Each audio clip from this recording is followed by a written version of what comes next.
पुरीर पूर्वतन विधायिका मोर मातृतुल्या संचिता महांती वियोग आम समस्त मर्माहत।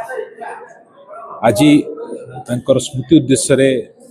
व्यासनगर टाउन हॉल एक स्मृति सभा अनुष्ठित होती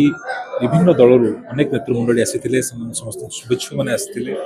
समग्र पुरी निर्वाचन मंडल नेतृमंडली मैंने आसी प्रकृत पक्षे जड़े सशक्त नारी यदि क्या कहुए सी होती संचिता महांती जी की जड़े विधायिका भाव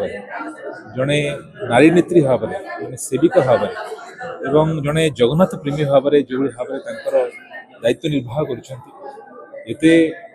तार प्रशंसा कले कम हम। प्रकृत पक्षे जड़े व्यक्तिर गला पर ही तार भल मंद जो जापारती आज तांकर अवर्तमान जो भाव से शून्यता छाड़ी जाती निश्चित भाव में पुरीवासी हृदय से सदा सर्वदा रे और स्मृति को उज्जीवित कर रखापी जहाँ आवश्यक पड़ो निश्चित भाव में आगामी दिन में करूँ प्रेरणा निश्चित भाव में मत पुरी को विकास को शीर्षक नापी जो प्रेरणा थी सदा सर्वदा मत प्रेरित कर काम करने अमरात्मा प्रति मोर आज दिन में गभीर श्रद्धांजलि।